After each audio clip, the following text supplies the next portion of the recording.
Hey guys, and welcome back to another episode of Grace for the Journey. I'm your host, Sharanda, and I'm so glad to have you back joining me today. Um, Life has been a journey so far. We're well into February now. I hope you guys have been doing well. Things have been moving on my end.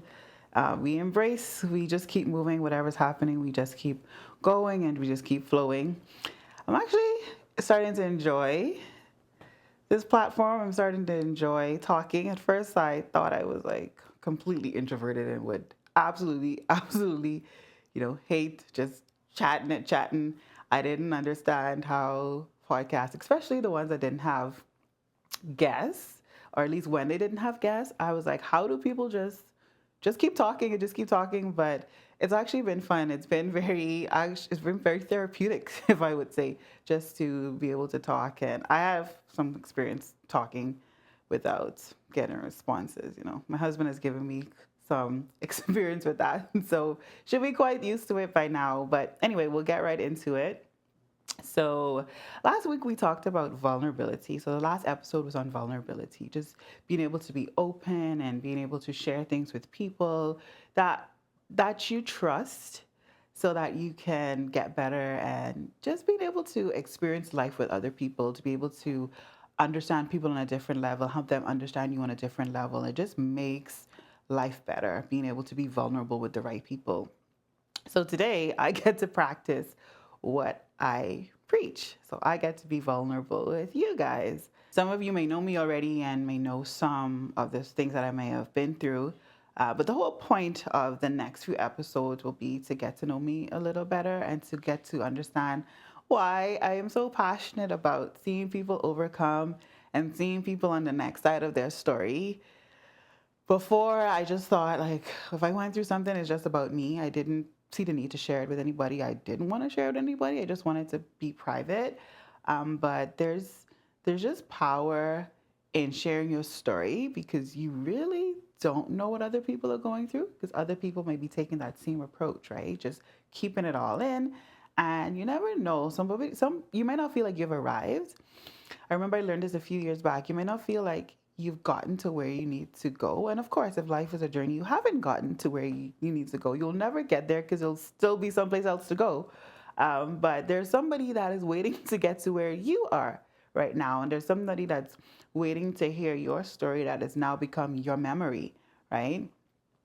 So the thing that seems so hard right now, that thing or those things that seem so hard right now, I promise you, one day it's going to be a story that you can share, and it's just be a memory. And you'll be like, yo, I went through that and I'm still here. And then someone else is going to be blessed by that. So having said that, I'll segue right into what the next four episodes are going to be about. And it's really about my motherhood journey. And motherhood came to like take me out. I felt like it came to take me out from day one. So here I am, 23 and married, or 24, or turning 24, and married, and now pregnant. And you see the baby showers, you see all the cute videos, and you anticipate, oh, I'm going to get this and I'm going to do this for my baby. And from day one, it came to take me out. So that pregnancy, my first pregnancy, was good up until, I don't know, maybe like more month 4 or 5 or something like that. And I remember going in for a checkup, and they were like, yo, this baby isn't growing. He's too small. He's smaller than he actually should be at this stage. And that developed into having to go in for a weekly, they call it non-stress test. So this is where they'll hook you up, monitor the baby's heart rate and movement and all of this different type of stuff. And then that turned into bi-weekly non-stress tests. And it just became a journey from then on. Every time I went in, there was a different report. He's not growing. We don't know if you're eating. Are you actually eating? We need to need to have you take in more calories. His movements aren't there. And it was a fight from then. The doctors had me on. I'd eat my regular meal, and then I would have to take like an Ensure, like a, what do you call those, a meal replacement with my meal. And I kept gaining weight. Like, I was putting on weight, but this baby was not putting on any weight.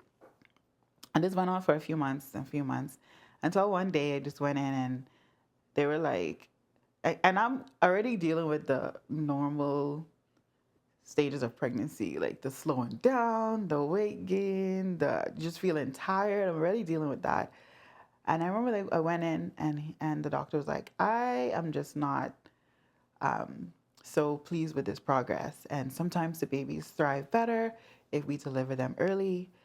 And so I remember this day very vividly. And the doctor looked at me and he was like, we need to deliver this baby. I feel like it'll be better if we deliver this baby now. And when they come out, sometimes they'll thrive better in the NICU as we care for them on the outside of your womb. I was just so tired. I don't even really knew if I understood what exactly was being said to me.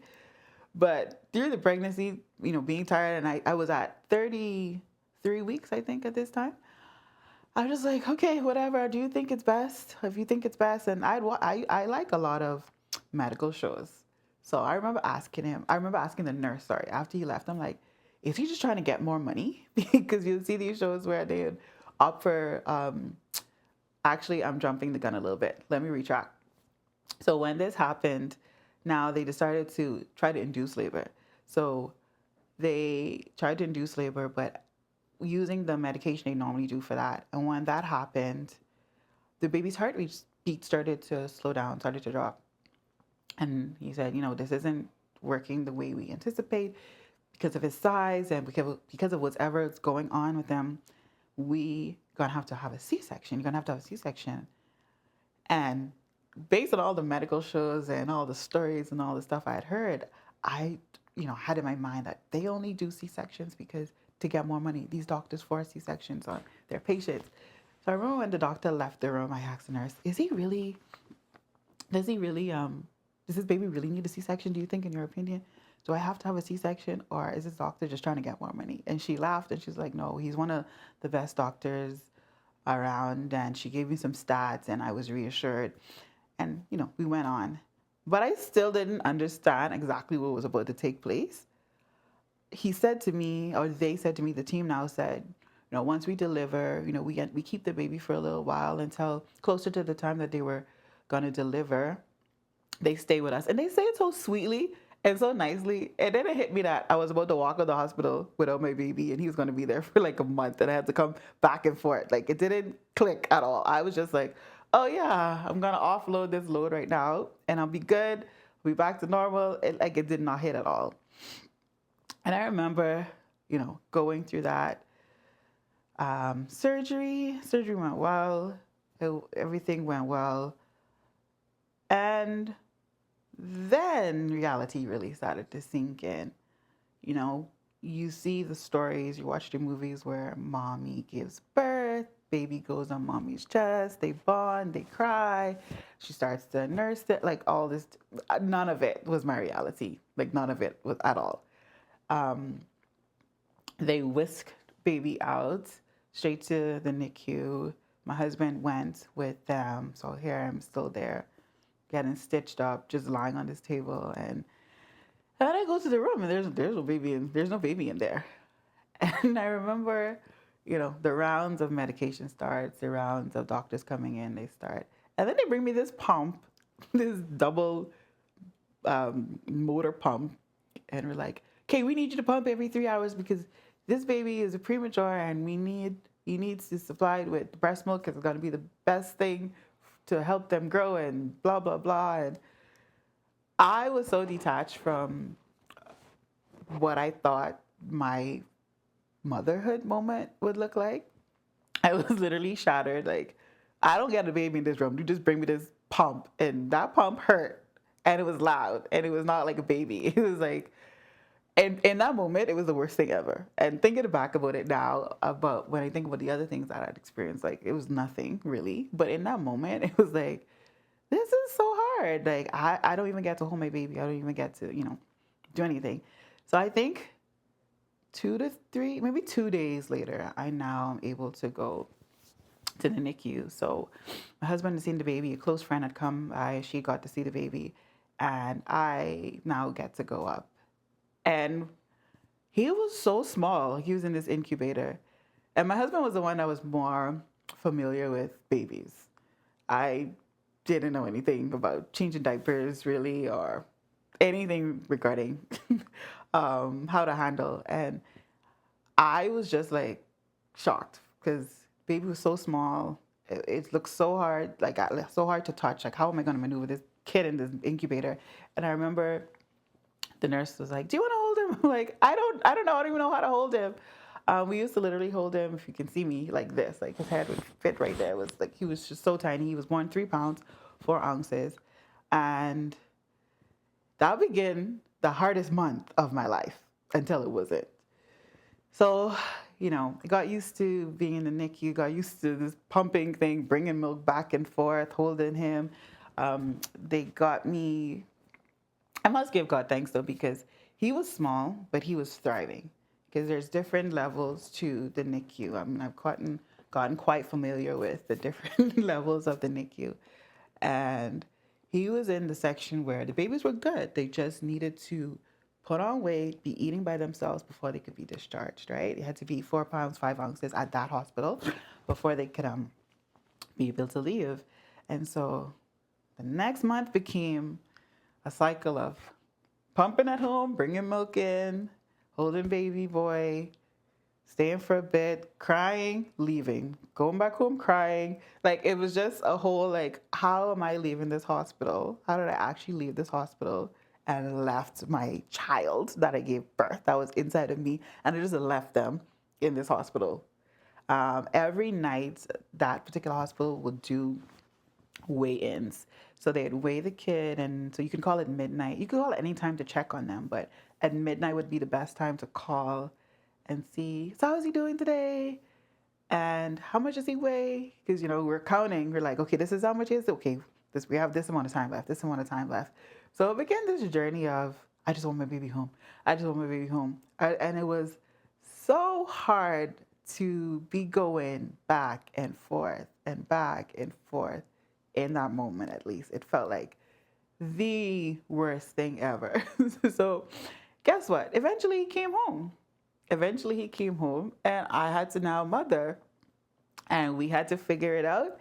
And then we had to go through all the regular things that, parents would go through.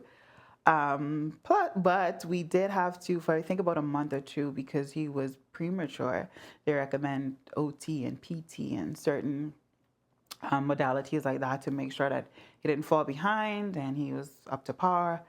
And looking back, it was easy. Life was good because I thought that was so hard. I thought that was the hardest thing ever. And then it wasn't.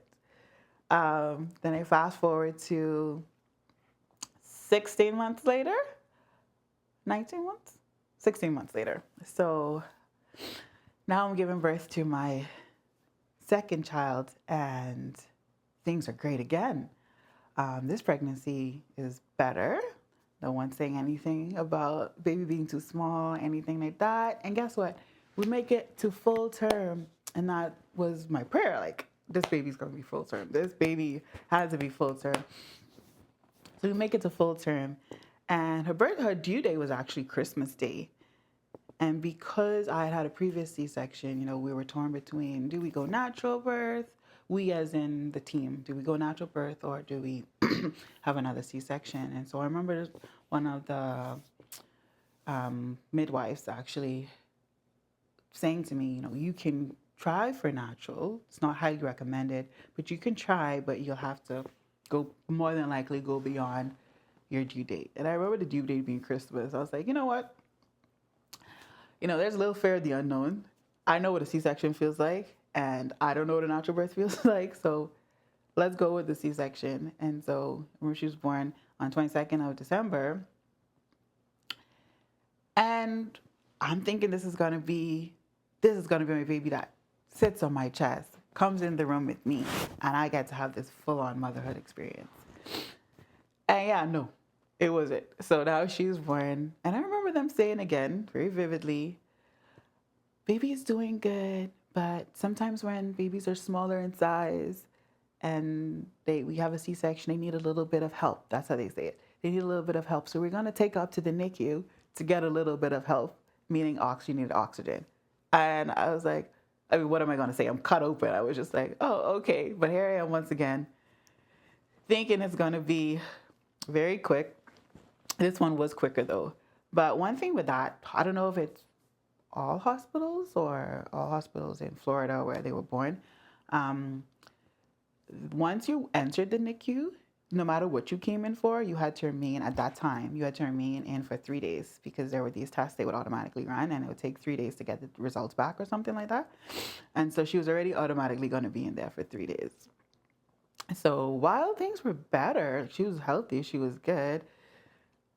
What I anticipated my motherhood, or the birth story of my kids, what I thought would be, what I thought it would be, it was not once again. So once again, Harry was devastated. Once again, Harry was inside this recovery room without my kid, and they bring this pump again. So I'm reliving this, and I'm like, what is my problem? Why can't I actually felt guilty, if I'm sincere. Why can't I deliver a baby and just have that motherhood experience? Is it me? I started to question myself, question all my choices, question life, question God, and felt like the worst experience once again until it wasn't. And then what made it really really, really bad, I remember Christmas Day. So she was born for 22nd. So Christmas Day now, they say to me, okay, you're good to go. We're going to discharge you today. And I'm just like, but my baby. So I had to leave that hospital on Christmas Day, the day that you want to celebrate family and everything. And I left my baby there. And once again, distraught, in tears, because in that moment it was so bad. Like I was like, what is this? Who does that? I wasn't thinking about the kids that spend Christmas in the hospital. I wasn't thinking about those families. I was in my situation because it just felt so hard, and it's not what I wanted. And it's okay. It's okay to be in your own situation. Don't get me wrong. It's okay to be there, but I'm just saying that's where I was at that time, and it felt so hard. But guess what? In about 4 days, she was home, and I had to go mother again. And I got to experience the other aspects of motherhood that comes with being a mother and comes with being a parent. But in that moment, it was awful. It was so hard. And that's how life is sometimes, right? It'll throw you something and you'll feel like it's hard, and you feel like you can't get out of it, and I feel like this is the worst thing ever, until you realize it's not, because you get stronger. Each situation will make you stronger and stronger and stronger until you look back and be like, I thought that was so hard, but I went through this, I went through that, and I went through this. So I'm going to pause right here, and there's more to come, because those situations were like nothing compared to what I'm now about to experience in the next few years. So stay tuned, and remember, with every challenge comes growth. With every challenge comes growth, and you can handle more than you think you can. Bye for now.